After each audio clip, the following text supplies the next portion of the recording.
Lee Jeffrey Williams II, aka Young Thug.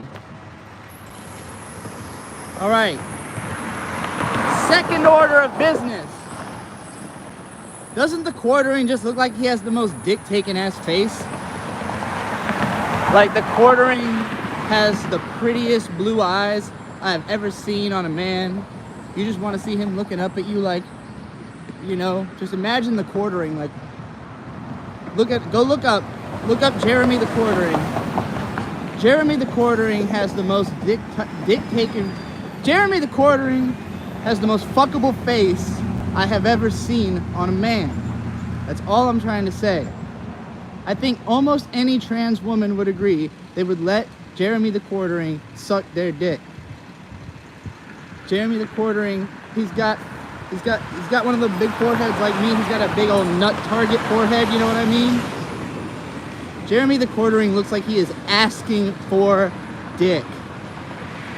He's got a tiny little mouth, just a small little puckered up little mouth, and big blue eyes. I thought I had pretty big blue eyes. I look at that motherfucker, he would pass better than I. Like, if Jeremy the Quartering lost 50 pounds and shaved his beard, he would pass better than I do, hands down. Jeremy the Quartering would get so laid in the trans community if he transitioned. If Jeremy the Quartering became a woman, if Jeremy the Quartering accepted herself as a woman, Jeremy the Quartering would get so laid in the trans community. You have no idea. You have no fucking clue. Please, if you're a trans woman right now, pull up a picture of Jeremy the Quartering. Go to Google, type Jeremy the Quartering, and look at that dick-taking face and tell me that's not a pretty little trans girl waiting to happen. Tell me you wouldn't, though. Girls who cut their dicks off still want to stuff their dick in that boy's face. God damn, he's pretty. So Nick Rekieta got arrested last night.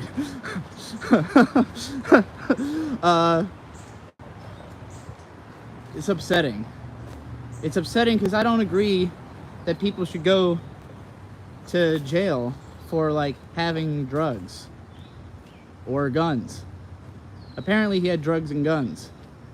That's what I've been hearing. He's like being refused bail or something. He's got all kinds of drugs and gun charges or something.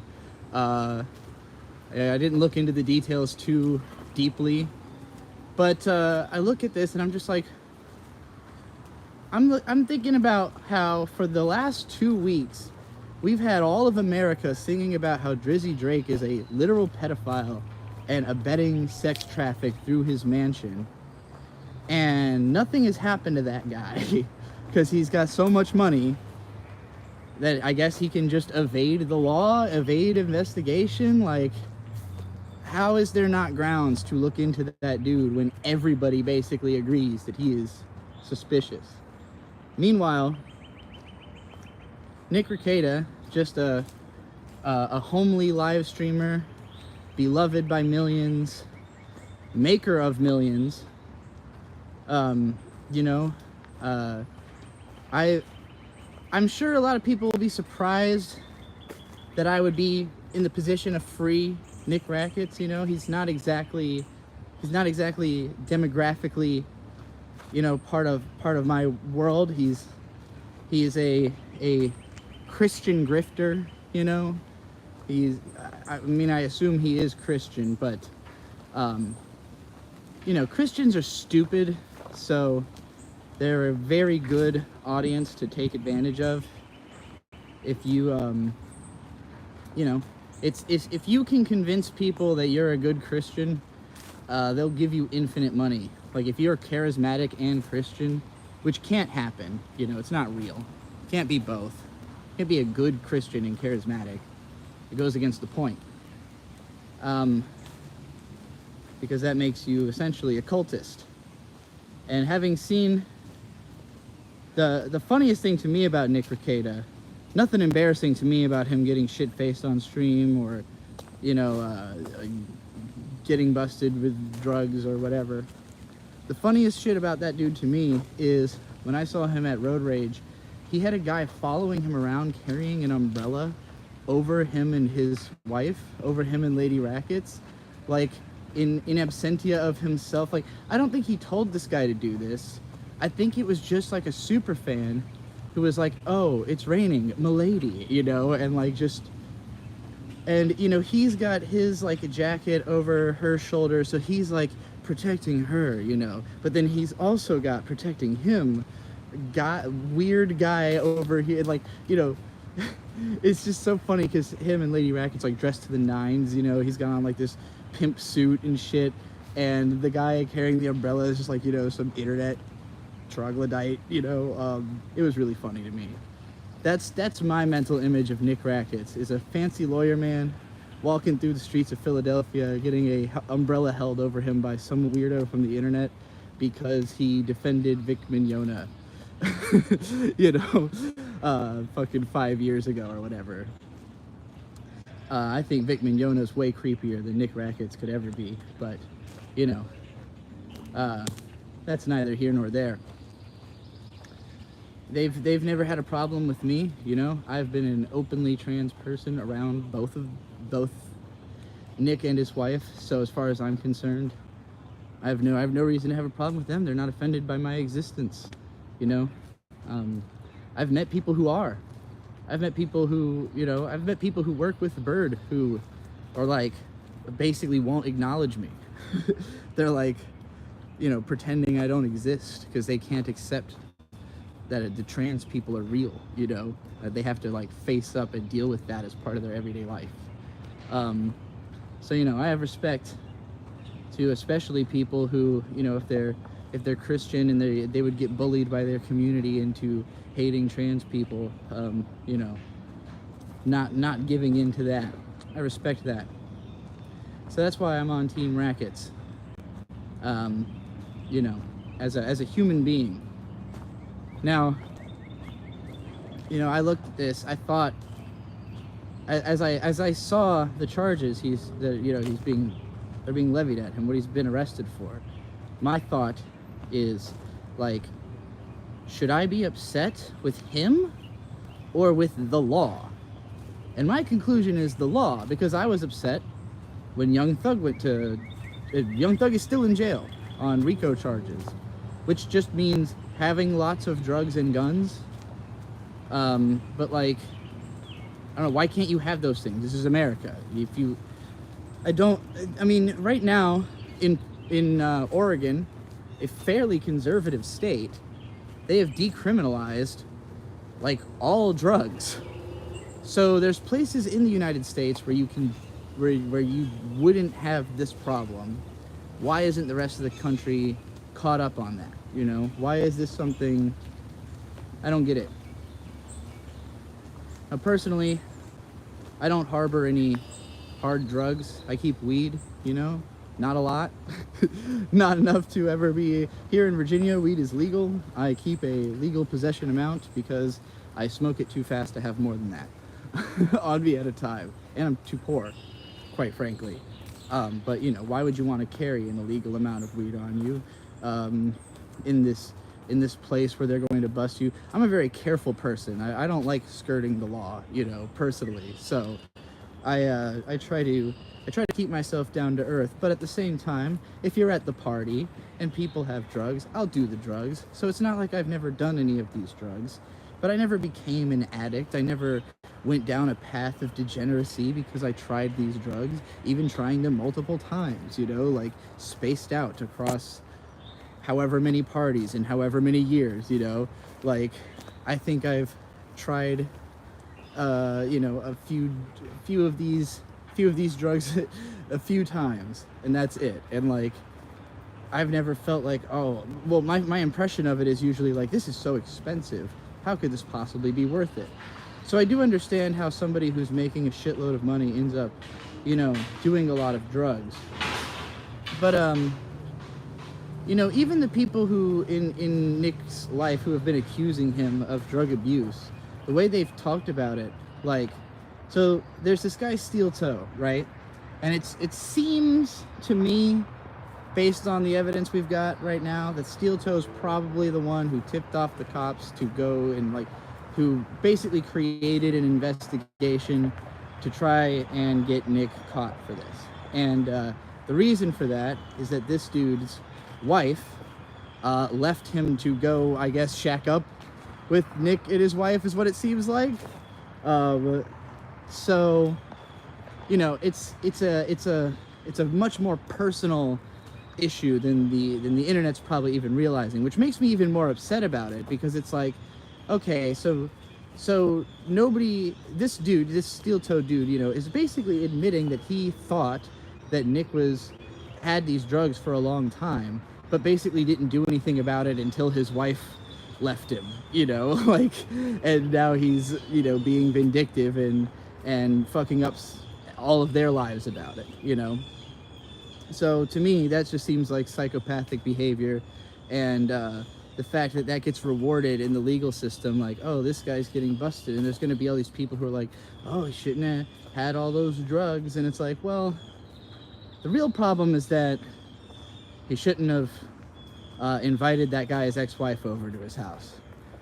So to me, the real lesson in all of this, the real takeaway from this, is that swinging is one thing, but the whole steal your girl, polyamory situation, you're just pissing off somebody, you know? You gotta have a situation where you're always moving in pairs, you know? Like, if you've got two couples that are happy together, but maybe they're all close, maybe they screw around and stuff. I've met some couples like this. They seem to work really well, you know? I've met groups of couples, but I've never met an amorphous situation that resulted well. And especially because when people get vindictive about their emotions when it comes to their partners, they just start fucking each other's whole lives up. They start going at the throat, you know?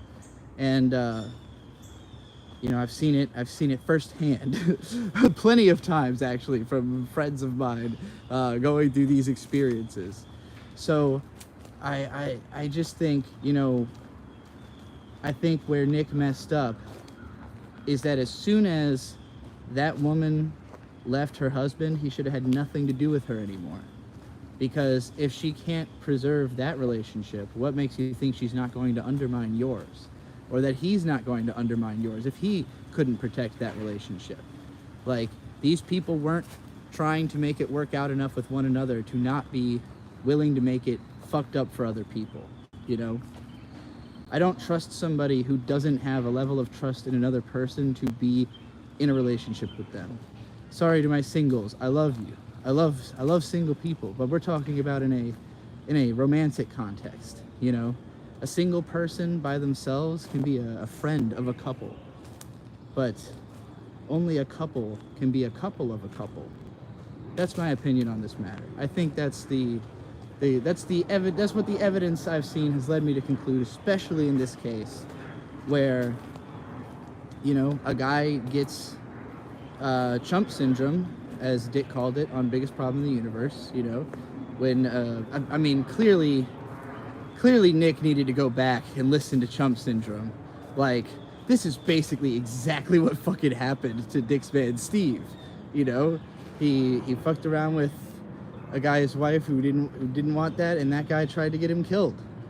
And now this guy's trying to get Nick sent to jail. Has successfully gotten Nick and his ex-wife. Well, not even ex-wife. I think they're not even divorced yet. So he got his own wife and Nick and his wife sent to jail. And if you watch the video where he pretends, yeah, yesterday he admitted to doing coke with rackets. I mean, he's claiming that because, you know, if he's, I don't doubt, I mean, I have to doubt his side of the narrative because of the way that he's handled. So I saw this clip, it's going around on YouTube, you could find it, of him realizing that his wife has been caught by the cops.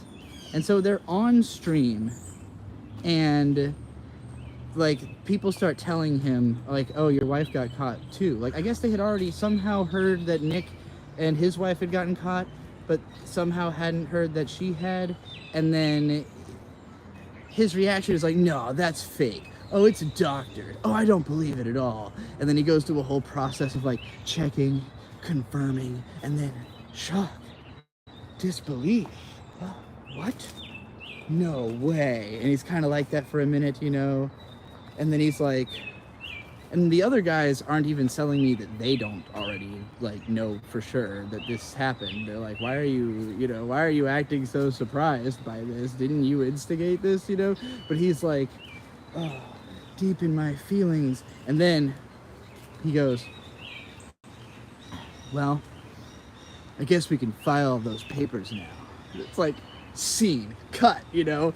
We did it, gang. You can hear the round of applause in his head. And for the rest of the stream, he's like trying not to smile, like trying not to, and at one point he's like, I feel so, and it sounds like he's about to say relieved, but then he just kind of trails off and doesn't finish the sentence because he realizes it would sound psychopathic to say that he feels relieved that his fucking wife got arrested. So yeah, I have a lot of reason to doubt whatever he has to say about his, you know, anecdotes dealing with the fact that this guy took his wife. You know, whatever he's going to say is going to be to make it look worse, to make him look like more of a drug addict and, you know, more out of control. And to be fair, so I want to touch on this too, right? The concern trolling. Because even before this arrest happened, just a couple days ago, Nick had already been getting made fun of on the internet because of the fact that he, like, thought he had turned off his camera, but hadn't, and then is, like, on the verge of just completely crashing, blackout drunk, seems to, like, jack himself off, or maybe he's just, like, grabbing his leg and shaking himself to stay awake.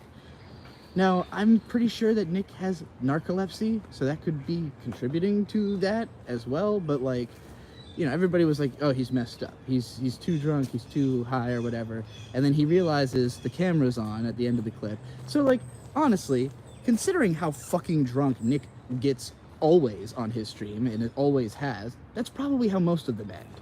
Like, probably he usually hits end camera and then kind of falls out of his chair. And, you know, like, this is a guy with, like, 5 children that spends his daytime trying to, like, be a dad and run a business, and then all night streaming and getting shit-faced with whack jobs on the internet and trying to account for, like, millions of people's entry.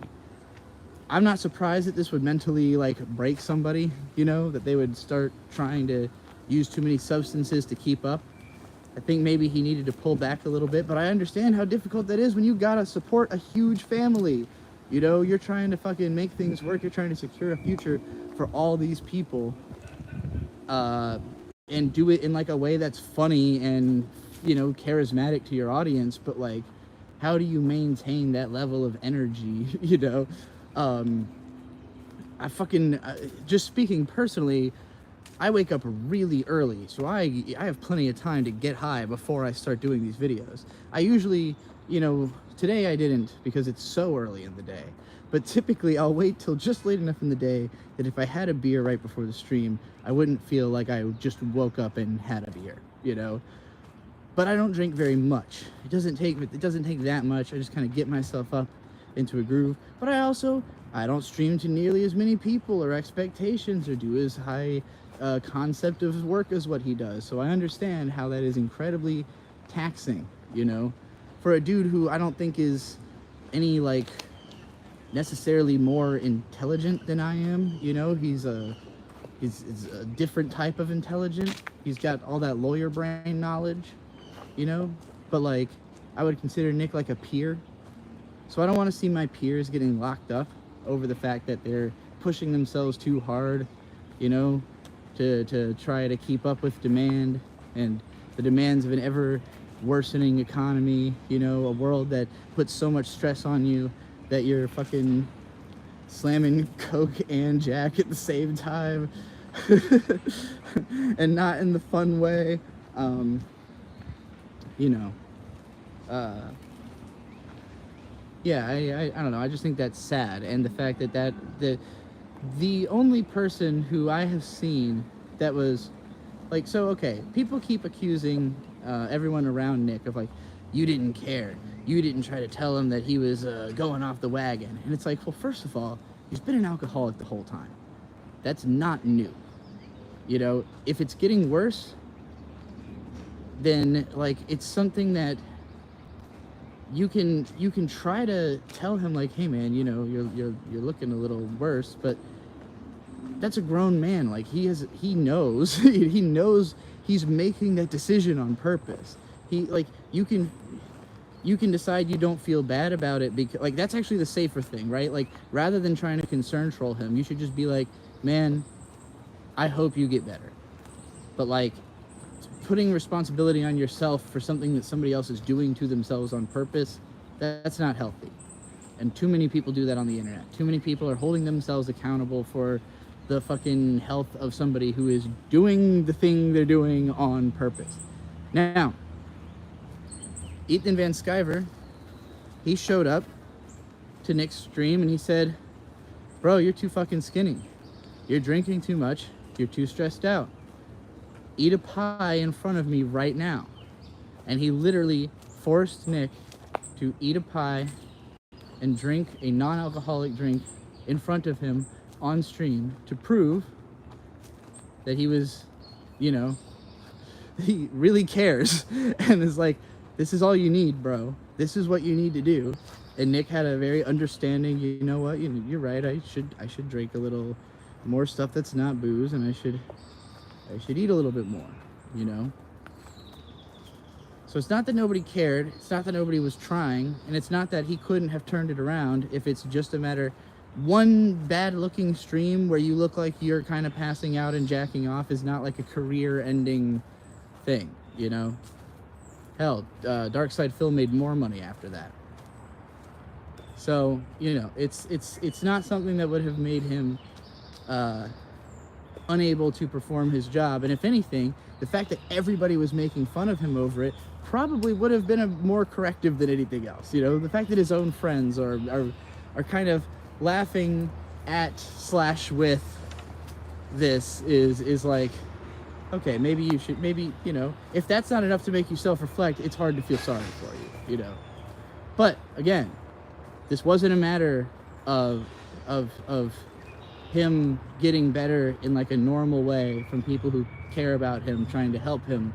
This is somebody got him locked up vindictively because he stole his girl. So ultimately, again, the takeaway from this is don't fuck around with other people's relationships. If it's not good for everybody involved, they're gonna make it bad for you. So you just gotta be safe about this, you know? And beware of straights.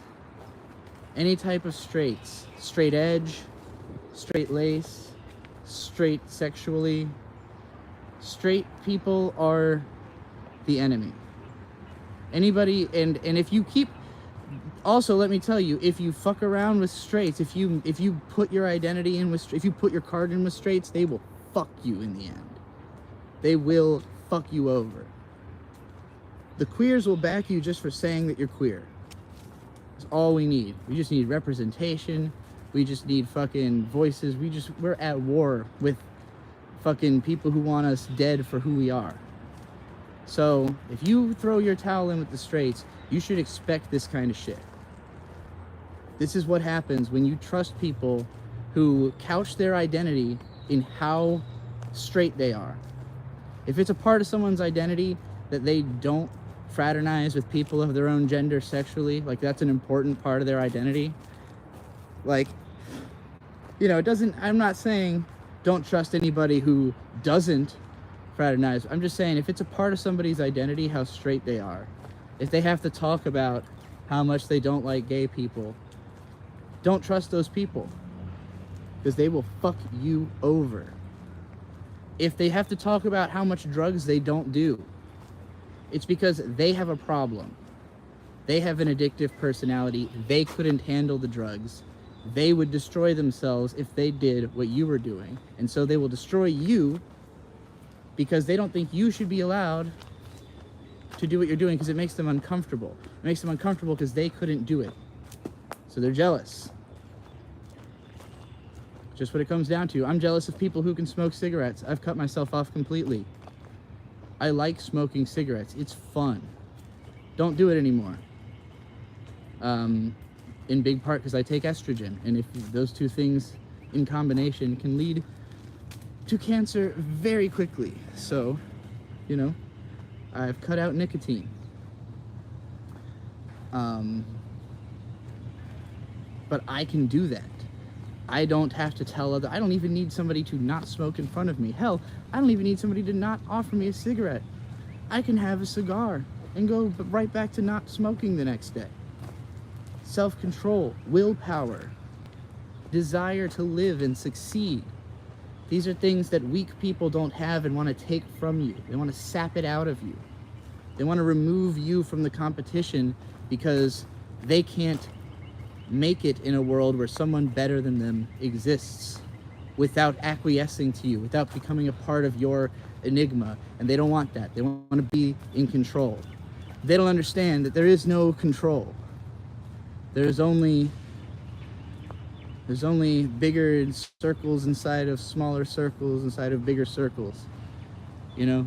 And the size of your circle is destined. It's not something you control, really.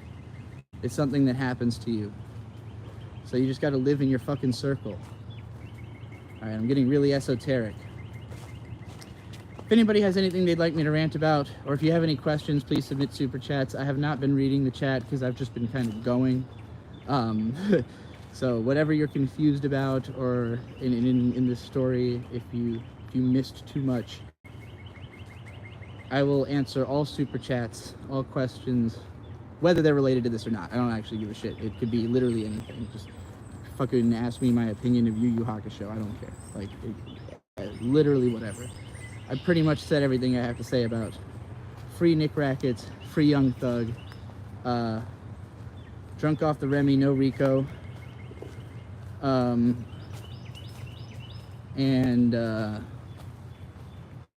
what else? I love America. Oh, right, and the Quartering has the most Jeremy the Quartering has the most dick-taking face in the world. No one looks like they want dick in their face more than Jeremy the Quartering. He's got them big, pretty eyes. He's got that tight little mouth. He's got that hit me forehead, like with cum, you know, cum splatter, cum target forehead, the cum zone.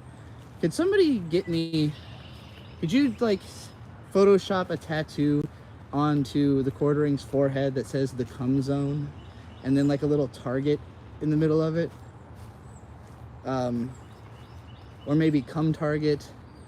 You could have all of these. Cum target, the cum zone. It's just Splash Mountain. That would be a good one. You know, a target and then Splash Mountain as the text. Or just a picture of Splash Mountain. Jeremy the Quartering. What a pretty, pretty man.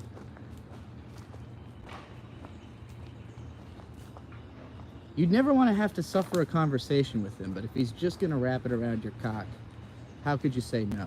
Nobody of any gender would refuse that. Straight women would be like, you can suck my dick, Jeremy the Quartering.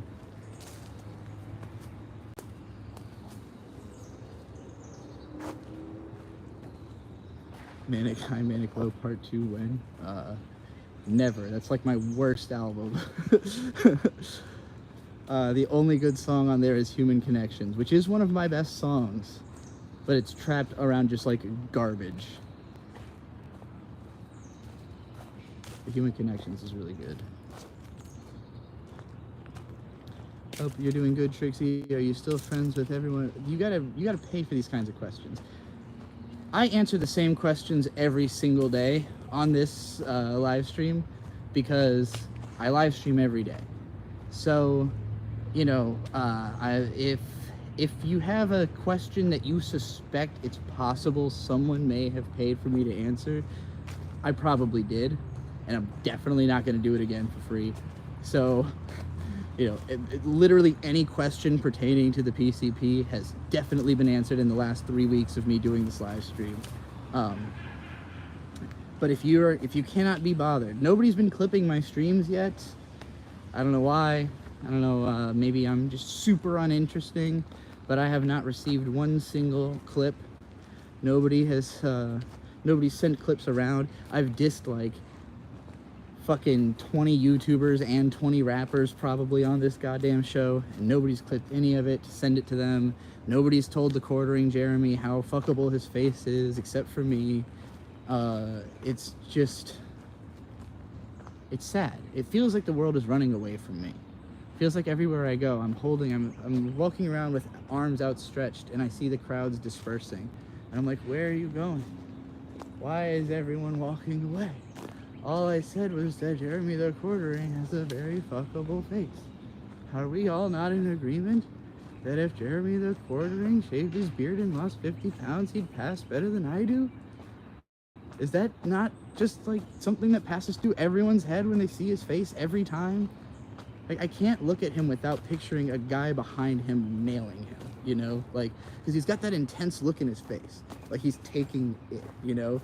So he's always like, yeah, you know? And you just picture a dude just pumping him from behind every time you see his face. Nobody else sees this when they see Jeremy the Quartering? Really? So fuckable. I don't get it. I don't understand other people in this world. That's why I'm forced to walk alone through the forests. I walk a lonely road, the only one that I have ever known. Don't know where it goes, but it's only me and I walk alone. You can stop this singing by super chatting me a request. I'm walking down the line that divides me somewhere in my mind, on the borderline of the edge and where I walk alone. Read between the lines what's fucked up and everything's alright. Check my vital signs to know I'm still alive, and I walk alone. I walk alone, I walk alone. I walk alone and I walk alone. My shadow's the only one that walks beside me. My shallow heart's the only thing that's beating. Sometimes I wish someone up there will find me. Till then I walk alone. I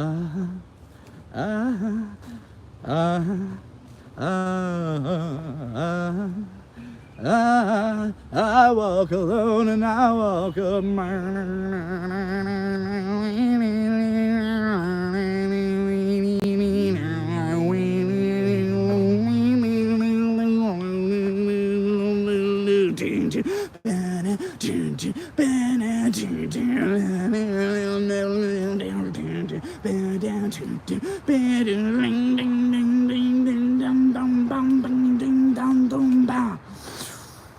I walk a lonely road, the only one that I have ever known. Don't know where it goes, but it's only me. I think I fucked up the lyrics. My shadow. I'm done with that.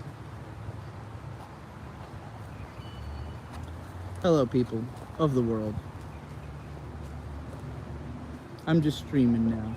We're just cooling out in the forest. Actually, the weather is really nice because there's a cool breeze coming through, and the trees stop it just enough to make it just kind of lift under my shirt, cool me up, you know. I truly rushed out of the house this morning to talk about Nick Rekieta's arrest while it was still fresh in my mind, while I was still gathering all the details of this breaking story, so that I could break it. And now we're here.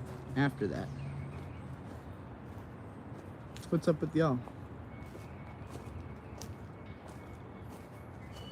You looked him up and he just kind of looks like Quentin Reviews. He does look a lot like Quentin Reviews, but if you like watch him, he has this like owl-eyed ferocity.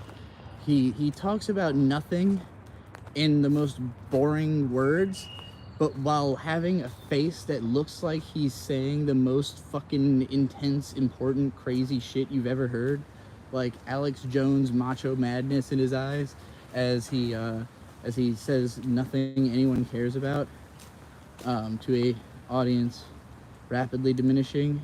And you know, because there's like, when you're just looking at someone and all you see is their passion, but you're not hearing any of their words, that's usually how you feel about a beautiful woman, right? Like, you see her and like she's saying nonsense, you don't care, but like you just get enveloped in looking at her, you know?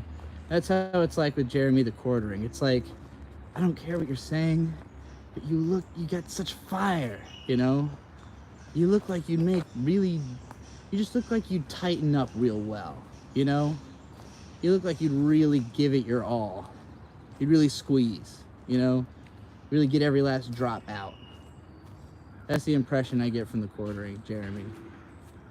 You'd really get it all out, you know? Nobody else feels this way? Maybe this is just my queer delusion.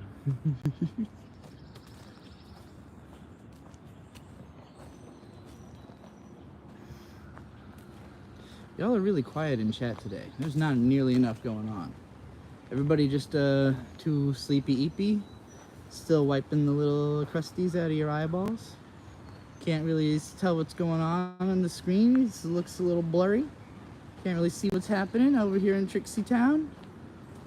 Eh? You used to watch Jeremy open Magic the Gathering like 10 years ago. That's a pretty gay habit.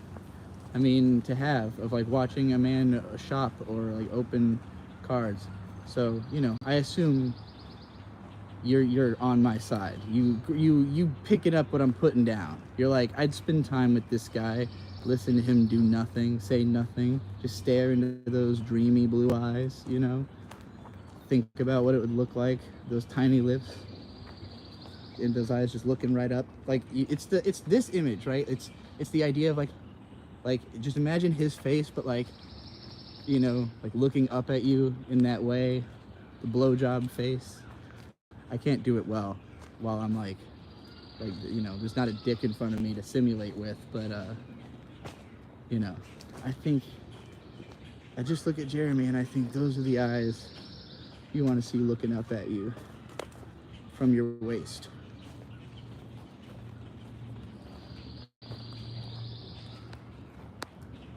You just woke up? Yeah, I'm not surprised. You're playing Final Fantasy IX. Cool. Last time I played that, I realized that you had to like get into the card game thing from the very beginning if you wanted to do it. And so I restarted and started playing the card game, and I hated it. Hated the card game. And so I was like, I don't know. And I was coming off the heels of Final Fantasy X, which I just think is like a little bit more mature thematically. And so it felt like a little bit of a downstep in like the depth of the story, you know? Not that Final Fantasy IX doesn't have a deep story, just compared to 10, which is very rich with, you know, stuff to think about. That was a free rant. Nobody even paid me to do that. If you're distracted by my amazing personality, then you should be thinking like, wow, I feel honored to have gotten to spend this time with such a magnificent person. I must remind them of how great they are by sending them money. I don't feel as desperate as I did when I started these streams and I had $40, but I do really have to win the war with that anime snob. For anybody who isn't abreast of what's going on with that anime snob, you know, I complimented him by telling him that he had more money than me, because he said he had $8,000 and I only had $40. And he said that I threatened his life in his response video. I don't know, he just interprets jokes in a weird way. I think he's got autism, he just doesn't understand humor. So he interpreted it as like a serious threat on his life, that I want to make more money than him before the end of the year. Doesn't really make sense to me, but you know, it is what it is. So I had $40, he had $8 grand. I told him that if I can make more money than him by the end of the year, you know, then that would be cool, I guess. Didn't really think about what's for him. He just gets to continue bragging about having more money than me. For me, I get to have more than $8,000 by the end of the year. I guess I just heard that was how much money Snob had, and I thought I could probably do that. Let's make that a personal goal. Let's just see if I can have $8 grand in my bank by the end of the year. That sounds reasonable. So yeah, I need to win this war, because if Snob wins, he's gonna tell everybody that queers are murderers, and if I win, I'm gonna continue to, you know, dunk on Snob and be the only reason most people know he exists for the rest of his fat life. The winner should suggest a video topic for the loser. Sure. If Snob can pull out, I mean, I don't know if he's going to agree to this, but, you know, he's pretty confident he's going to win, and he has a massive advantage. I've only got like $150 right now, so, you know, I've only made a little bit of progress since I started this challenge. Cryclue with Sec50. What's your bet on System of a Down putting out a new album? I put it at solidly 50-50. Such a crapshoot. Man, so I know a lot about System of a Down because my mom has been an obsessive fan. She literally her internet handle was a psycho groupie for a while. Like, she self-identified as a psycho groupie of System of a Down. She's made countless art pieces in their effigy. Huge fan. So I know about these guys on a little bit more of a personal level because she's followed them so closely ever since. The problems spring seemingly mostly from disagreements about money, as is usually the case. And I think that the only thing that will bring the band, well, that does bring the band back together is like, they could all use a quick check, you know, like every once in a while they do a couple big shows because they make a shitload of money and they get to keep their nice houses in LA and their nice cars and, you know, their happy wives and their investments and everything that they do with being millionaire rock stars. But when it comes to working on new content, they seem to, I mean, they did make those couple of new songs. They made like a single. So I don't think it's impossible to imagine that they could come together to do something like that again. I don't know how long it would take though, and it seems like the odds keep getting worse over time, because there was kind of an odd trend that happened deep into, like in the mid-2010s, where a lot of bands, like legacy bands, just started finally saying on Facebook, like, what's been the deal this whole time, why they have, you know, problems. Like Mars Volta at one point, you know, Cedric just came out and was like, look, Omar's focused on other shit and he doesn't care about the Mars Volta right now, you know, like, and, you know, with System of a Down, there's like, I think both Darren and Serge put out statements, and,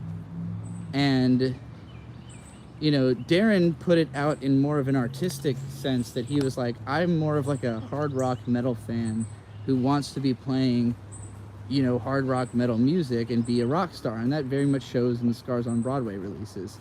And then with Serge, you know, he's an artsy dude. He just wants to make art, whatever that means, you know. So all of his music is really experimental and off the wall and different, and, you know, he does philharmonics and shit and like all this weird stuff. And like, so that's the creative end of it. But then on the monetary end, like, Darren writes all of the music. So from his perspective, he should get most of the money. Everyone else in the band, and especially Serge, is like, I think we should all get paid equally. So this is the same thing that drove the Smiths apart. You know, it was that, you know, Johnny Marr and Morrissey wrote all the music, and the other band members were only getting paid like something 10-15%, you know, of album sales or whatever, and they're just upset that their friends are suddenly becoming rich. You know, like their other band members become rich and they're sitting there broke, and they're like, what the fuck? So with System of a Down, that none of them, I think, you know, it's that resistance to letting themselves be sucked into System of a Down and let that define them. You know, Serge wants to be, he just published a book, you know, he wants to be doing all these other different creative things. Darren wants to be a rock star. And John is like a diehard Trump supporter, the drummer. He's very like into like the whole libertarian politics and stuff. I think he's got like a regular, like a more normal of a job, like owning a place or something. He's, you know, he did a drum album that took him like fucking a decade to produce, and it's very drum forward. It's like an album where he had collaborators from all over rock bands and stuff. There's like an M Shadows song on it, but I don't know, it's just mixed way too drum forward. And then Shavo is the real enigma of System of a Down, because Shavo, he started as the band's manager, and they were like, we don't need a manager, we need a bassist. So he learned how to play bass. In between like the midpoint of their albums, there was a point where they had to like get him bass lessons so that he could even play at a level of what Darren was trying to write, you know, after years of being in the band. So I kind of look at Shavo as an opportunist, and everything he's done since then has been just jumping on like LA trends of how to make money through like being a cult icon. He's had a weed brand that's been kind of shitty. He's had a jewelry brand that was kind of shitty.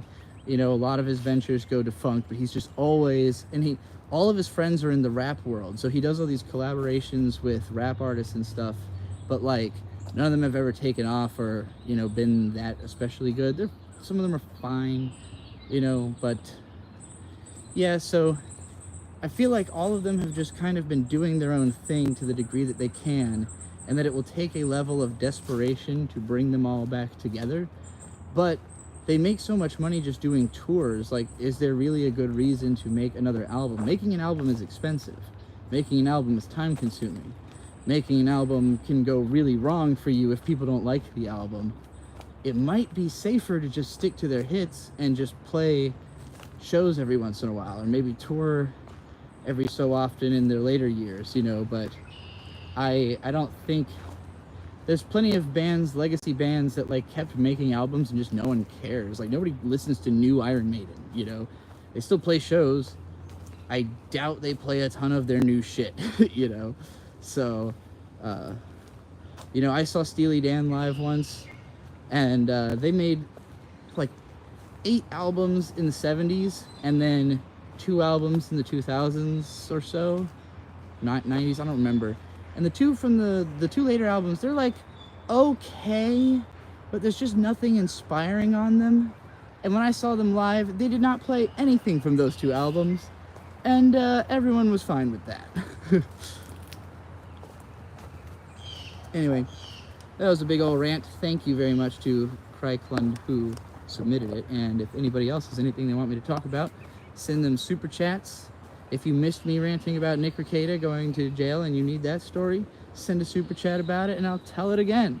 Although you could just go back through the stream where I spent the first 40 minutes talking about it or so. Otherwise, anything else you want me to say? You got it. Right there, in your pocket, in your wallet, on your card, in your yard. That's where you find me, barking like a dog. Going full hog in the bog till I get mogged. Oh God, what's going on? with y'all. Ain't nobody saying let's get a Phineas and Ferb get System of a Down back together.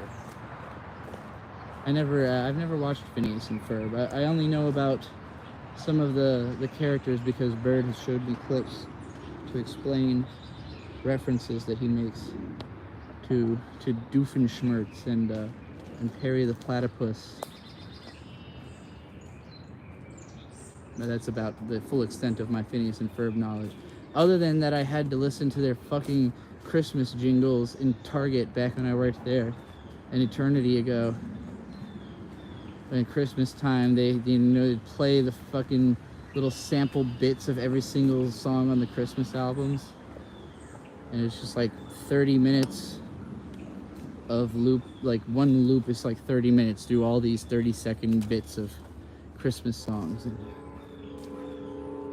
one of them was a Phineas and Ferb Christmas album. Ugh. Some things you try to block out, but they never leave.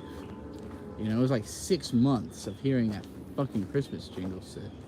This is why I struggle to work in normal employment. It's mostly the fucking noise pollution, the music in particular. Like, I guess it wouldn't be a problem if you had like a quiet job. I'm not really into quiet either though.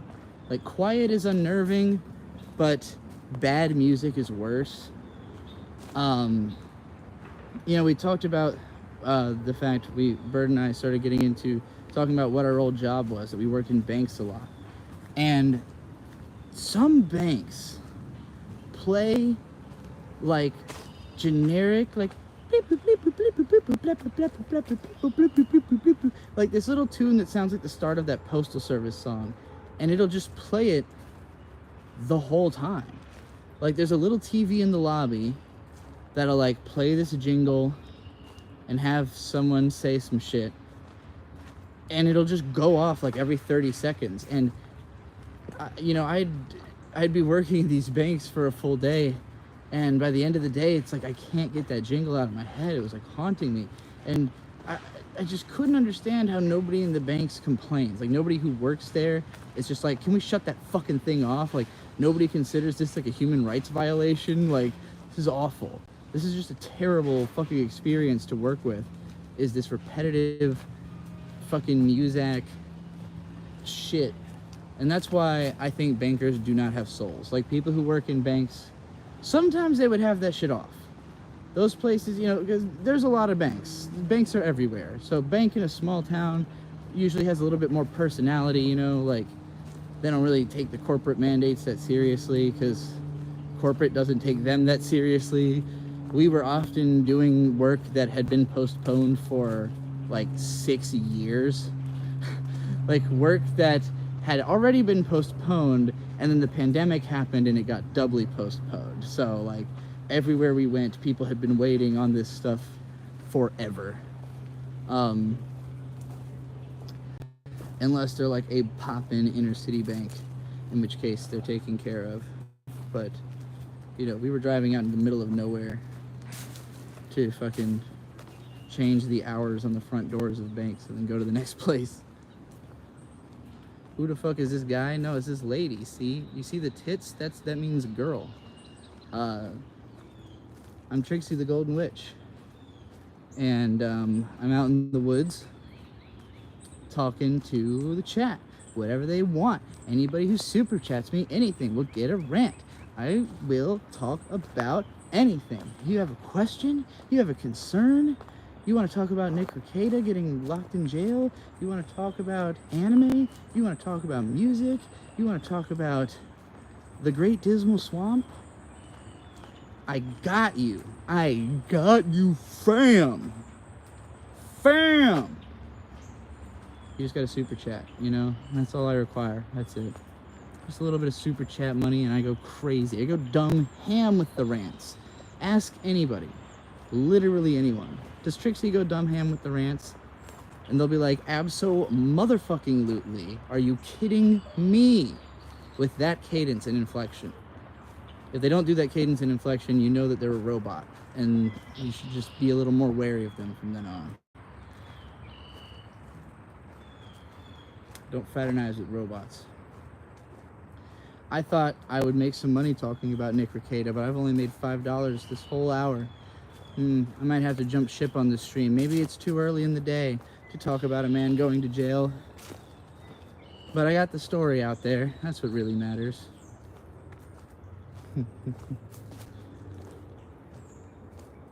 You don't want to give YouTube your credit card just for that? Well, Kudere-kun, I think you are a patron, right? Well, I gotta figure out how to implement, what's it called? Streamlabs into this. I don't know if I can do it for the vertical streams. I don't know if you can, get like the, I have never investigated how the whole Streamlabs super chatting system works. I don't even know if that's like a thing that plugs into YouTube in the first place. So I'll look into it. I'll figure that out. I've been lazy about the mechanics of this job, you know. Sir Seat Sitter, shout out to Sir Seat Sitter and the Abs in a Six Pack podcast. You know, he's trying to hook me up on this program that lets you put all of your music into like an archive that will make it available to people to use in videos and stuff. He's like, send me the zip file. And I think 3 days ago I was like, I'll do that in the morning, and then I completely have forgotten since. So I tend to forget about the little stuff, the little background details of doing a YouTube job. But is there Streamlabs for mobile? I don't know. I don't know anything about it. Most folks with money would likely be on at 12, Trixie. Yeah, I guess that's true, but it's also 7 in the morning in California, and in Europe it is midday. So, you know, my first donation was SEK 50. I don't even know what country that is. I don't know if that's like Serbian or something, but SEK. I'm trying to remember. I know I've gotten SEK donations before. SEK, I mean. But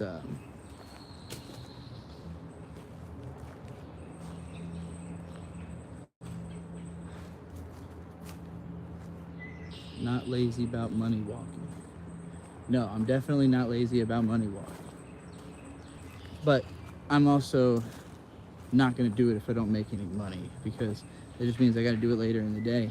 I'm always hoping that I can do it earlier, because I wake up really early and I'm like ready to go by 9, you know, like today I woke up at 5:30, you know, made coffee for Bird, helped him get out the door to go to work, and then I went on the computer, you know, watched all of the coverage of the Nick Rekieta jailing that's out there.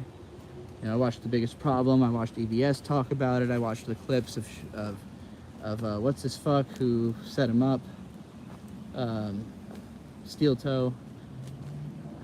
So hard for me to remember all these fucking unmemorable douchebags on the internet until they start causing problems for people that I like. That I'm like, all right, I guess I gotta remember fucking Matt Barr or fucking Mark Brooks, whose names are barely distinguishable. I had to come up with a whole like, Matt Barr's the gay one, Mark Brooks is the vagina. Like, I think that was what it was by like way to remember it, you know. Jeremy the Quartering's the one with the dick sucking face, the ultimate face for dick sucking, you know. Like, you just got to keep track of these people by remembering the details of who they are. There's a Streamlabs app for mobile that you can connect donations to. All right, I'm gonna have to figure that out and do it. Thank you very much for looking into that for me. And that'll allow Kudere-kun to send super chats, and anybody else who wants to bypass having to give YouTube 30%. I don't know what Streamlabs takes, but I assume it's less. YouTube takes a lot. They take a pretty substantial amount from the super chats. But I don't mind paying convenience taxes to services when the services work, when they work for me. YouTube rarely works for me, but this vertical streaming shit does work. Like, it has put me in front of people. It's gotten me more views than I have in years, and it's gotten me way more money than I have in years. So as far as I'm concerned, I'm like, all right, I'm willing to take the bite on a little bit of you know, a little cut if I'm making so much money in the first place because of the convenience of the system. But when you get something like Patreon, where like my Patreon takes a smaller percent than everybody else's because I have an older Patreon. But even still, it is so dysfunctional by comparison to Substack that I always encourage people to go to the Substack. I even offer stuff like Substack takes a little bit more money from me, and I still offer cheaper value. Like I offer more for less on Substack just so you'll use it, just so that more people will do that platform instead of Patreon because I like it more. It just functions better, and Patreon has never really solved the issues I've had with it. If anything, they keep making the UI more confusing. They keep making it harder to do shit. And for the most part, I don't understand why, like, the changes they make never are anything I'm looking for. You know, Substack has just been the same way since I got on it pretty much, and it just works, and I'm fine with it. They do care a little too much about the social media aspect.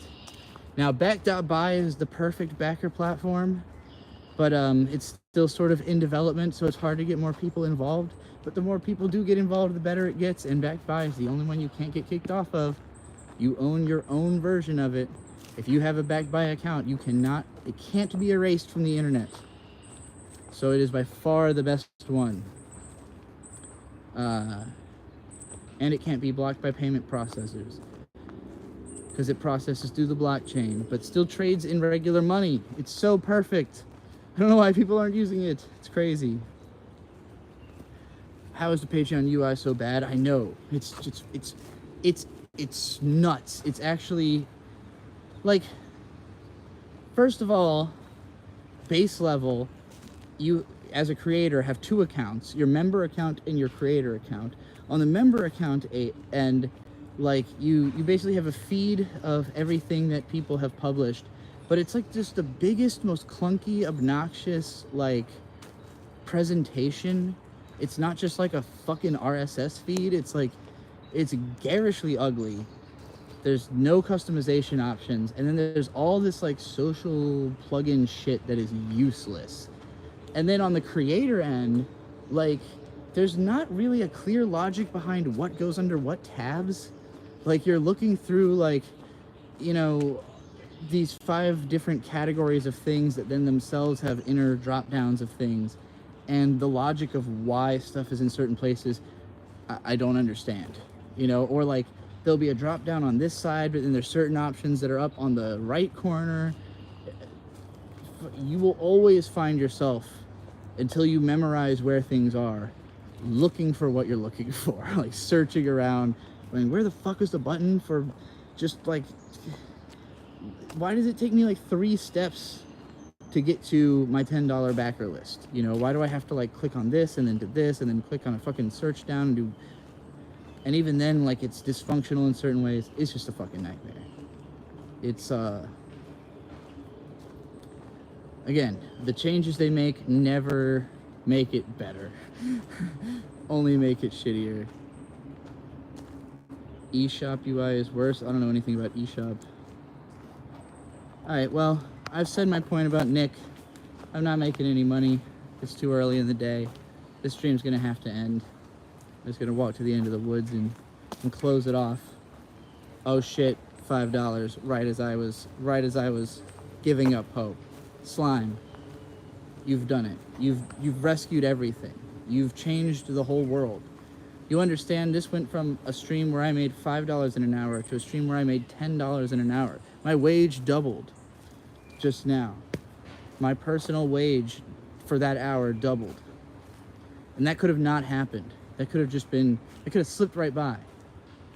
But the amount that has been added to the war chest against Snob, you just amended that with a 2x. Anyway, the rant. Sup, Trixie. Sup, Slime. Your neurotyping chart is magnum opus level thoughts. Have you had any further thoughts on it? Anything you've thought about changing? I have. And I feel like you've asked me this exact question before. But, maybe not. Maybe somebody else did. Somebody else did ask about this, but I'm going to give the rant again, because you paid, and I can do it more succinctly this time. I have thought about changing it, and the biggest thing that I've thought about is, when I first had the neurotyping idea, I put a lot of stock in the idea that words are connected to logic, and that like images and sounds are more connected to imagination. And so because of that, because I'm such a words focused person, I had put myself more on the analytical side, more on the, you know, the more logic focused side of the graph. But as I kept comparing myself to other people who I was putting up there, I realized that my use of language is not very logical. I use weird metaphors. I speak in like broken tangents. It's hard to follow my train of thought if you are a hyperlogical person, if you get really fixated on the details and particulars of what I'm saying. And my mom is actually a lot more logic driven than I am, but way worse with words. My mom is somebody who doesn't really think in words as much as she does in like impressions, you know? She has like more holistic like ideas that kind of appear in like a visual, like a whole sensory experience, I guess, you know? So, you know, she expresses herself very artistically, but she's also really good at puzzle games, really good at logic problems, like, and it really sunk into me that like when we started playing Wordle, because my mom is better at me than Wordle, and I'm like, I thought I was like an expert in words, that like my huge vocabulary, but if the problem is not how many words you know, it's which 5-letter word do you think of when you see these letters. Like, that's a logic problem, you know, more so than a vocabulary problem. So that's why she can solve it faster. So all of this made me think like, okay, the biggest problem with the whole neurotyping idea is putting too much stock in words meaning logic and impressions, you know, non-verbal impressions meaning non-logic. And so, you know, I moved myself over into the more emotional category. And this was a big part of what started my gender transition, was like realizing that the reason that I had thought I needed to put myself in that more logical category is I don't listen to my emotions enough. I shut them out. I use words to try to talk myself out of feeling what I know is true or saying what I know is true, you know? And so that revelation, you know, was a big catalyst for me to start transition, of realizing like, oh, I could be a lot more honest if I was open about, you know, how I feel about my gender identity. Like, it would just make things a lot easier for me in my life to be upfront about this thing and not be like tucking it away and trying to logic it out of existence in the darkness by myself, you know, where like once I started actually talking to trans people and realizing, wait a minute, there's plenty of logic for why I am trans that I just never would have come up with by myself, because I don't have that. Why would I just be able to come to these? Like, why would I understand everything just innately, you know? But that's where I had been left in my head, was that like, oh, I'm trying to rationalize these feelings as opposed to just listening to them, you know? So yeah, what I would change about the chart would be to more so focus on, yeah, rational versus emotional as opposed to lexical versus impressionistic, you know? But it would just require more of an explanation of what it means to be rational or emotional, which I think a lot of people don't understand, you know? And like,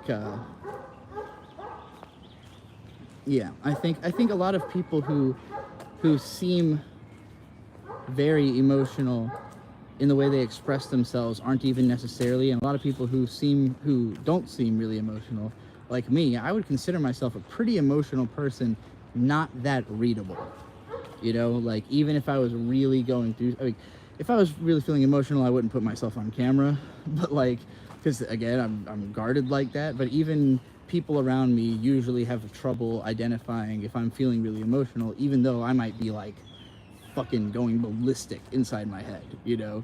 But it's just about the way you communicate. And so I think, yeah, there's a lot of stuff with the neurotyping chart that I feel like you can only really understand the way people think by just talk. Like, it takes a lot of interrogation to really understand how someone thinks, and it's shockingly different for each person, you know, and most of the time it's not something that you can really express through words or even drawings or images, because all of it is like an approximation and a translation of something that already happened inwardly, you know. To me, it's part of what's entertaining about speaking unbroken like this is that there's so little time between the thought and the action that it feels like, oh, this is exactly how I think, and it's just coming out. But this is only how I think when I'm talking. The way I think when I'm not talking sounds totally different from the way I think when I'm talking, which is, you know, it's like a way of thinking that is good for doing that activity. But, you know, if I was like going for a jog, I'm not fucking doing an analysis video in my head, you know. I'm like, jog, jog, jog, keep your breath, jog, jog, you know, like thinking about music. Anyway, I got some more super chats here. Cass with $5, thank you very much. Hey, can't afford a Substack sub, but do pay when I can. Will we ever get something like Befriending the Internet again? Really loved that series. Kind of.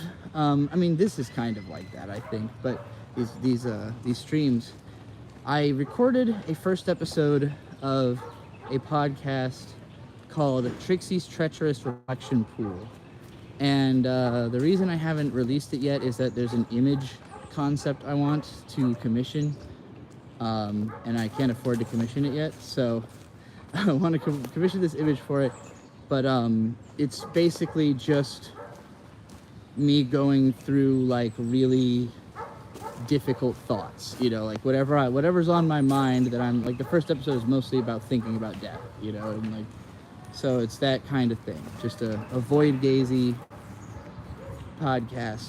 So that's the closest thing to that, or it's somewhere between.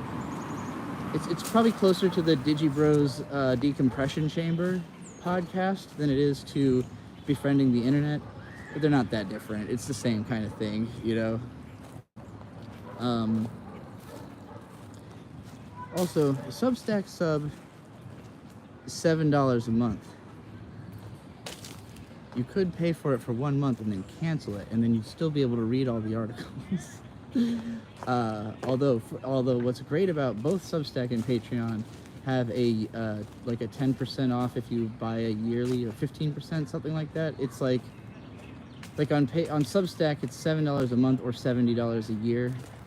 So on Patreon for the different tiers it's like $5 a month or $50 a year, 10 a month, you know, and so on. It's pretty cool. A lot of people sign up for the yearly just because it's a better value, and I always like when that happens because I immediately have $100. Wow, I've never seen NIO as a currency type. Chris Tosuka, anime alphabet when?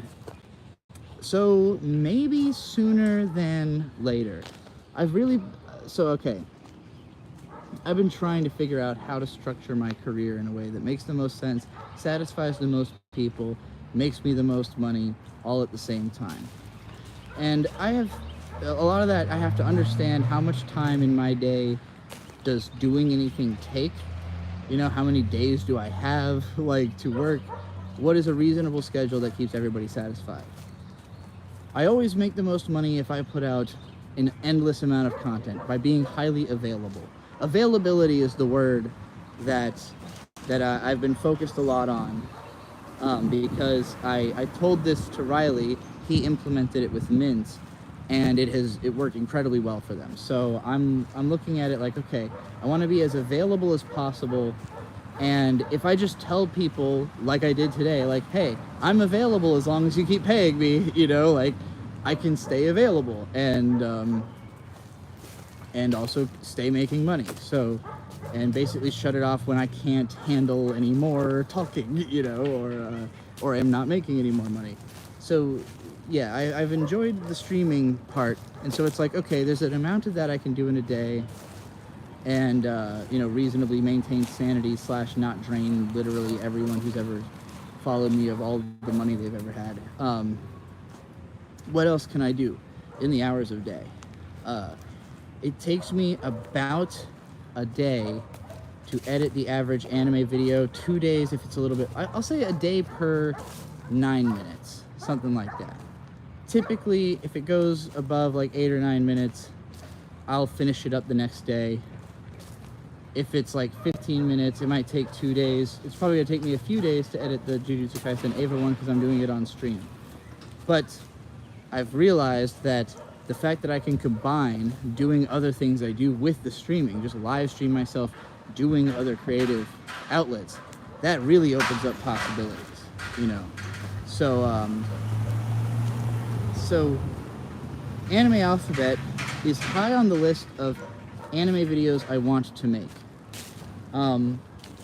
But they are complicated. They will definitely take more than the 1 or 2 days, you know, that I'm describing that it would take to make the ones that I've been releasing. But also, the ones I've been releasing that are kind of just, you know, an 8-minute anime script, whatever, haven't really been impressing anybody, haven't really been taking off. The Jujutsu Kaisen Evangelion one is 16 minutes long. I'm really hyping it up. I'm hoping it can click a little bit more. And then I'm thinking I probably do want to continue making bigger videos because if the live stream is good, like instant gratification content, then I want the other stuff to be a little bit beefier. You know, I don't want it to get out of control where it's like I can't even fucking get videos out while I'm doing streams. But again, if I'm editing it on stream, opens up a lot of possibilities. So when it comes to Anime Alphabet, first of all, Legend of Galactic Heroes video passed the threshold to have a sequel. I said if it got 50,000 views, I would watch all the OVAs and I would talk about those. It's gonna take some time to watch all those fucking OVAs. It's just like 55 episodes or something like that, and the 2 movies. But I do want to do that. I want to sequelize that video. It earned it. Cardcaptor Sakura passed the 25,000 view goal of me reviewing all the outfits in that show. I think I will definitely do that on stream because I want the audience reaction, and then I'll make it into an edited video afterwards. That could happen soon. And then I would think that since that video, the Cardcaptor video was down for a long time, so it probably would have 50,000 views by now had it not gotten taken down so much. I think that it will inevitably hit 50K and I will end up doing a sequel to it. Attack number 1 hit 50,000 views. And I don't know if I ever announced a sequel intent, but I wanted to make a video on Attacker U as a sequel to that. I'd like to finish the Eureka 7 video that is still kind of, you know, incomplete. And so I think I would probably do the sequels first, because those videos have proven that they've earned the right to have a sequel. Then I'd finish the Eureka 7 video and then continue Anime Alphabet. But some of the ones I have planned, like I would want the series to be more successful before I went back to it as like a thing I was going to spend a lot of time on, you know? Like I want to do S is for Shingeki no Kyojin, and that will be a very long video because I want to read the whole manga and you know, talk about the whole history of its release and everything and the impact it had over the years. All right, enough about that. Chris Tosak with NIO 50. Road trip around America asking people their favorite anime. We do have a video a little bit like that, but the thing is, people usually won't give an answer. There's a video we did called Dallas, Do You Like Anime? You might have seen this and you're referring to it deliberately, but I don't know. Me, Riley, Bird, and Mint, you know, we were doing the series Void Gazers, where it's like one part podcast, one part vlog of us like talking to the camera and traveling and like interviewing random people and stuff like that. And yeah, we did a bit where we were going around asking everybody if they like anime, and like there were some people who very clearly, whether they did or did not like anime, were not going to say that they did. And almost everybody who did say they like anime, when we asked them what they like, it was just Dragon Ball, you know, just Dragon Ball Z or My Hero Academia. You know, I could see maybe getting answers like Jujutsu Kaisen now, you know, or obviously Demon Slayer.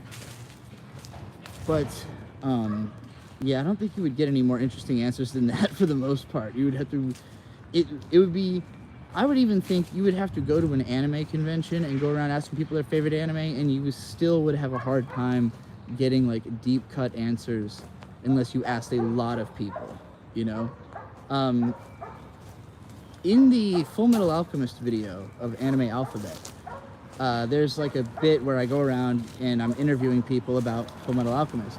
I actually asked all of those people about multiple shows because I knew that I was going to do Evangelion before Full Metal Alchemist. I recorded that before either of those videos came out. So I asked everybody first if they had seen Neon Genesis Evangelion, then if they had seen Full Metal Alchemist. Most people had not seen Eva at all. There were so few people who had seen it that I didn't include any footage because I didn't have any good takes or anything. Like with Full Metal Alchemist, I had all these, you know, all these people giving like their fucking passionate feelings about how these scenes made them cry and stuff, and then you know, that's the only show that I could give people. I think I might have known what was I gonna do after that? I guess a Ninja Scroll was after that, so I probably didn't ask about that. But yeah, most people hadn't seen Ava. So if you're going around an anime convention, well, I guess it was technically a gaming convention, actually. Let me back that up. Too Many Games is not an anime convention. So in fairness, it could have been the wrong crowd. Maybe if it had been like an anime-focused convention, it would have been more deep cuts. But even then, I'd expect to get like a lot of Yamato or Mazinger or something, you know, like real old heads walking around these cons.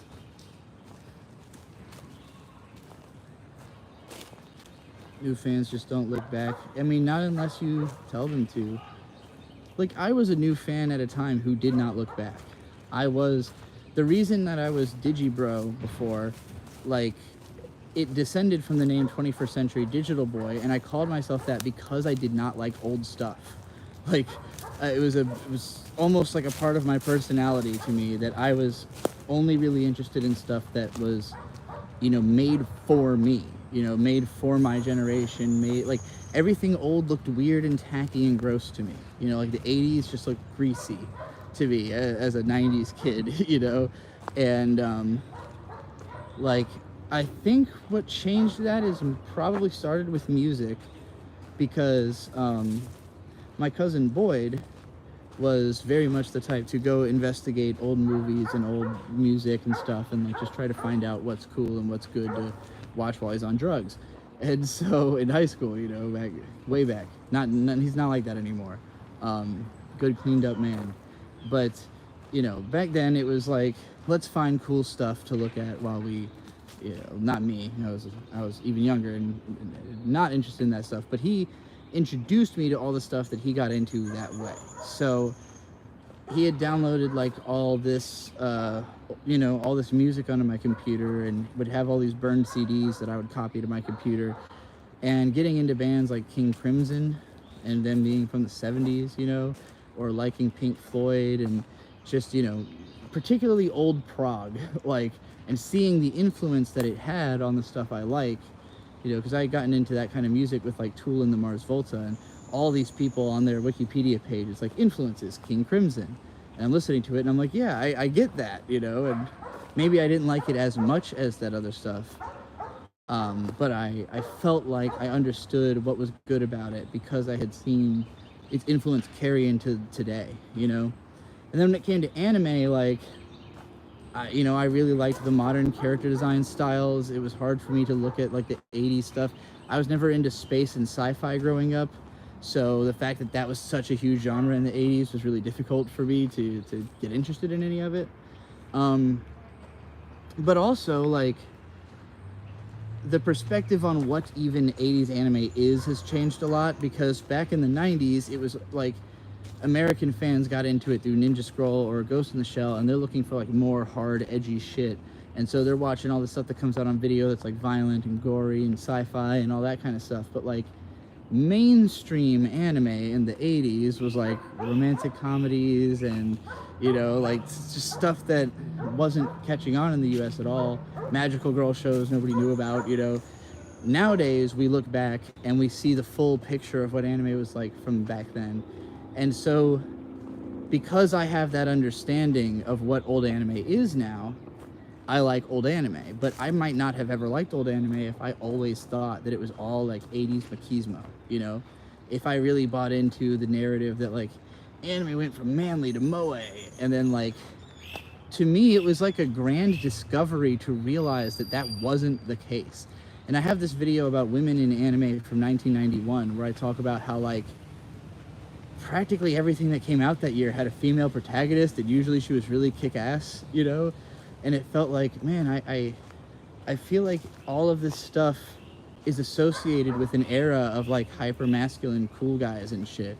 And maybe this was the transition point, but like, I don't know, as far back as I can go, I can keep finding influential, like, you know, Lum from the fucking 80s and from 1979 as like this influential cute girl character that the show is centered around. So yeah, it's like the more you know anime history, the more you realize like everything you like is descended from somewhere. Learn any history. Everything that you like is descended from somewhere. And so it's likely that if you look through that history, you will find something to relate to in history. You know, like if you especially if you research the history of things that you like or things that you feel connected to, you're likely to find something there. Chris Tosuka with NIO 125. If you did like a history of mecha series, I think it would blow up. Do it for the clout. The problem is I'm not an expert in mecha, and other people have done this kind of shit. Actually, the first time I talked about mecha history, I did a video called Random Drunk Ass Anime History #1 Mecha. It was one of my early vlogs on After Dark. I guess it's still up, but I think it's on After. It actually might be on this channel. I can't remember. But it's just like I got drunk and ranted about my understanding of mecha history. And like some of the basics were accurate, but I didn't really know that much. And you know, plenty of people who know better told me as much in the comments. And it's just that there was no mecha representation on YouTube at all at the time. There was nobody to point to and say, here's what mecha's about. Now there are whole channels dedicated to mecha. There are general mecha fans, you know. I've been recommending Pyramid Inu a lot as a YouTube analyst who I like, who sprung up in recent times, who mostly covers mecha anime. So like if Pyramid Inu wanted to do a history of mecha anime for the views and clout, but I don't think that kind of thing tracks as well as you would think. I think it's easier to trick people into history lessons than to be upfront that that's what you're doing. Like, you know, if you make a video that's called something like the obscure 80s mecha anime no one remembers, and then like that. Why would I want potential spam calls? Please, Apple, why? But yeah, like I think it's easier to trick people into a history lesson than it is to just be like history of mecha, because not a lot of people are actually Googling that. Like not a lot of people actually care, and if they do, they will probably be able to investigate it for themselves and figure out the history of mecha, and then they'll just criticize your video. Like anybody who actually knows and cares is just going to criticize your video for any inaccuracies it has. And, you know, make it hard to share. Chris Tosuka with another NIO 125. Oh, wait. No, I just read that one. I just hadn't hit like on it yet. Oops. Go do not disturb. I guess I have to when I do live streams. But I want to be able to get texts if I get them from Bird. You know, I just don't want the potential spam calls.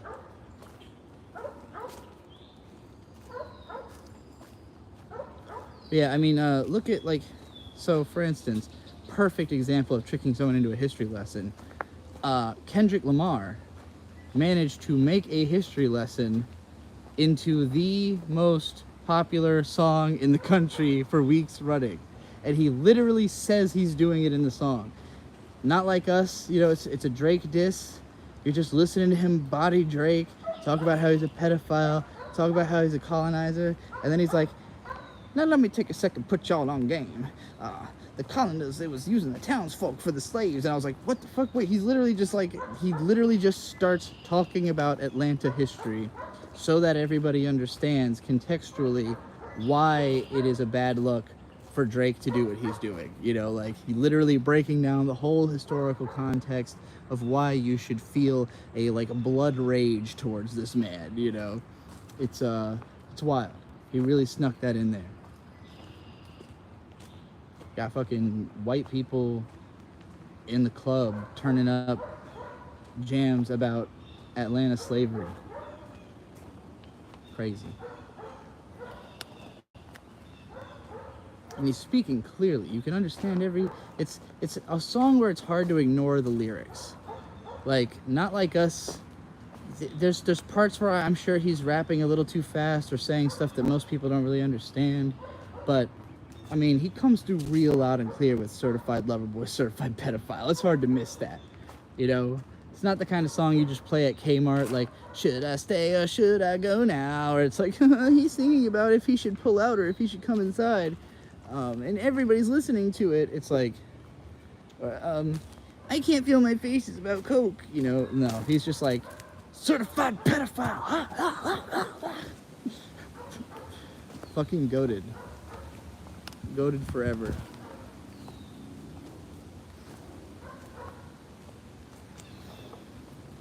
Alright, now I gotta think of another song to sing so that I can make some kind of asinine rule, like if I finish the song before I get a super chat, I end the stream and leave the forest to go get myself a drink. But first I have to think of a song before I even invent an asinine rule like that.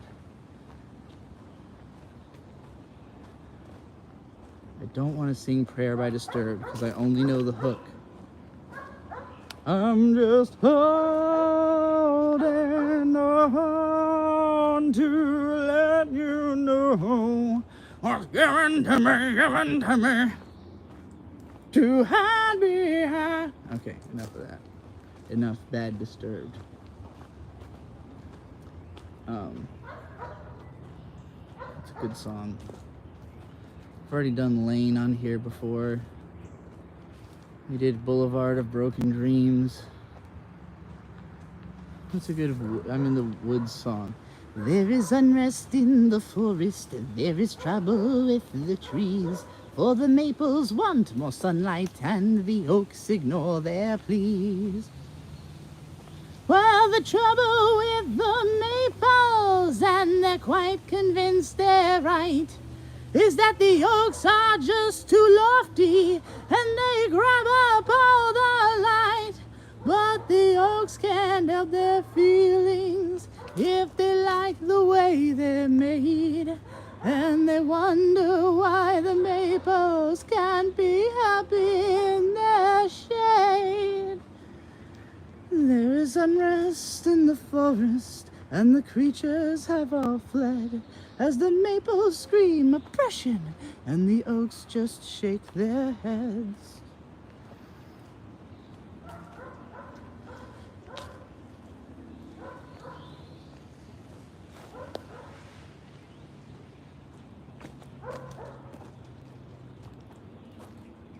At the end of that song, the maples form a union, and all the trees get cut down, and I can't remember the specific lyrics for the rest of the song. Meet the Grams is a great title. Fucking shout out to Jab for tweeting Meet the Grums the other day. That fucking killed me. Meet the Grums, dun dun dun dun dun dun dun. Dear Blizzard, this wizard needs to get it in the gizzard just like a lizard.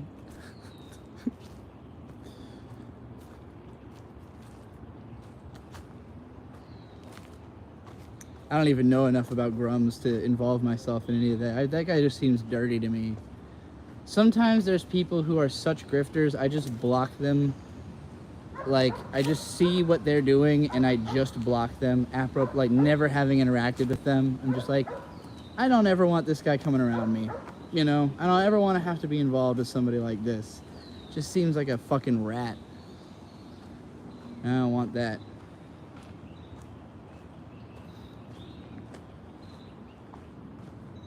Now, Jeremy from the Quartering, I've never felt the need to block that guy because I want to stare into those baby blue eyes while they're down there, you know? He's got the most cum-onable face I've ever seen. Is it still the same audience here as last time I talked about wanting to face fuck Jeremy the Quartering, or is everybody here? Did everybody hear this already? Or is there somebody new who needs me to go through the whole rigmarole again? Is there anybody who still hasn't heard my complete thoughts on the fuckability of Jeremy the Quartering's face? Because I'll go through it again. We can do this all day. One day he'll hear, one day he'll know, one day he'll find out that he's the most plump little trans girl waiting to happen that I've ever seen. You're still traumatized? Well, you know. I mean, you'll never look at him the same way again, will you? Can't really look at him without picturing a guy behind him.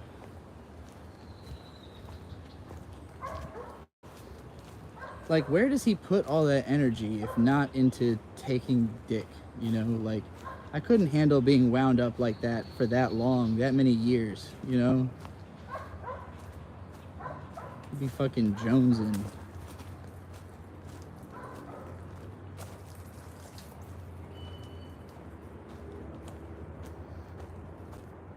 I don't know if people realize this, but sucking dick is fun.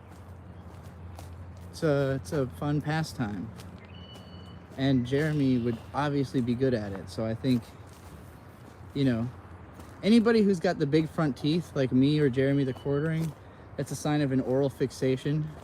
It means you like breastfed too long as a baby and now you're obsessed with putting things in your mouth.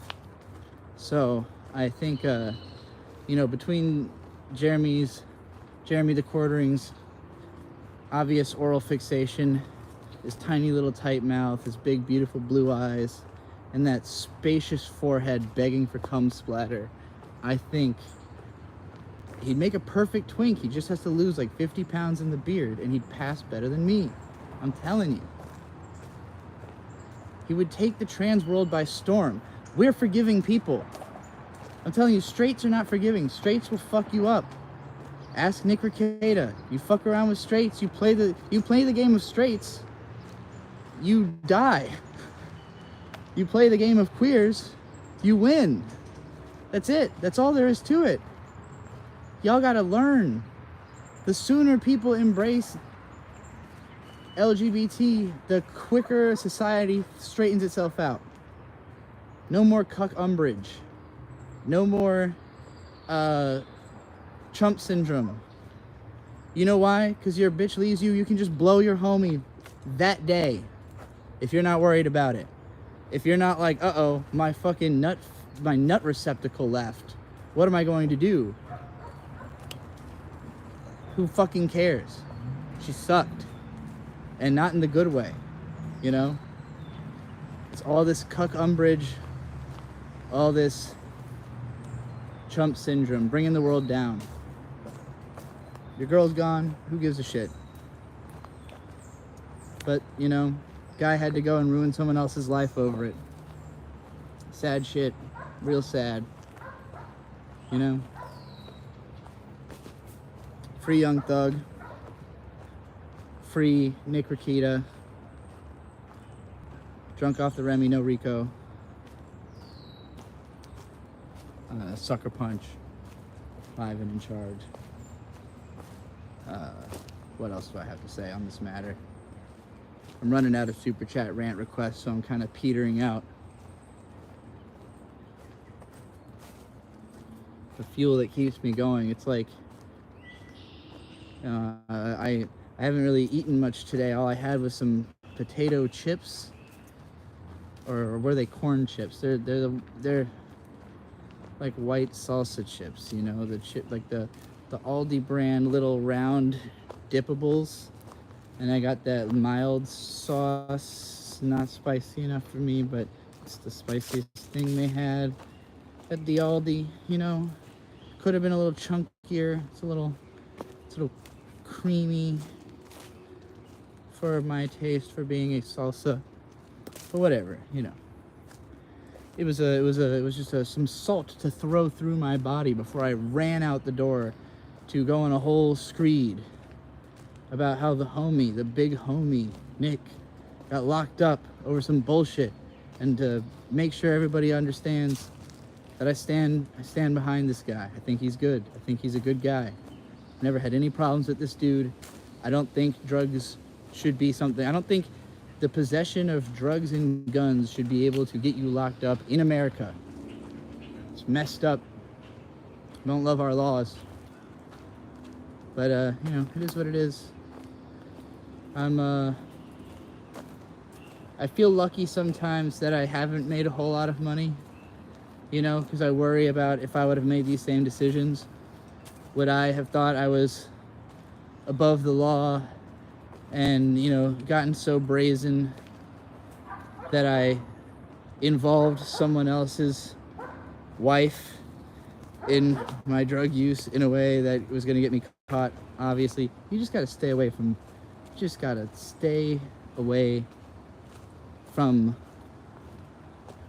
decoupled people. Dangerous.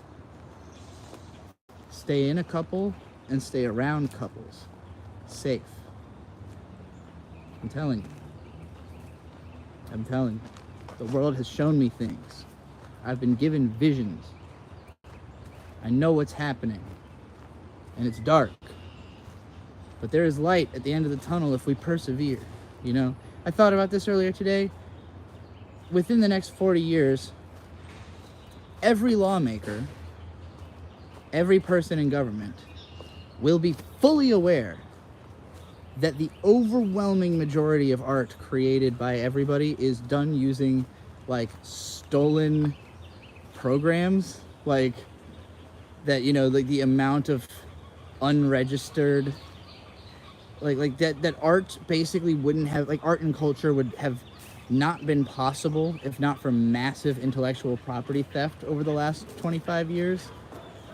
And the law will have to change because all of those people will have committed, like, you know, they will all have committed intellectual property crimes, knowingly or unknowingly. The entire generation of people that will be lawmakers and government officials will all have committed intellectual property crime. How are you going to imagine, like, a world where that continues to be the same? Like, the only reason that it is illegal in the ways that it is because the people writing the laws don't understand what's happening. They don't understand that everyone is committing intellectual property crime all of the time. Everybody. So you can't call that a crime. You can't criminalize something everyone's doing. And that's why it's not really being enforced, because on some level, somewhere down the chain, somebody goes, I'm not fucking arresting somebody for that. Sometimes it happens. It's really sad. It's really fucked. It deserves the protest, but it doesn't affect enough people that they even, you know, think about considering it part of their voting platform. Like, intellectual property rights, I care about abortion or whatever, you know. So this stuff doesn't get talked about, it doesn't get changed, but there will come a point where every living lawmaker knows that this is what happened in the last 20 years. And I would like to think that the same thing will happen with drugs, where it's going to reach a point where everybody who is in law, everybody in government is more familiar, has more experience, more knowledge, more information available to them to make decisions about the law that don't criminalize just, like, living your life in a way that doesn't affect anyone negatively, except for the guy who you cucked by showing his girlfriend that drugs are cooler than her husband, you know? All right. That's it for this stream.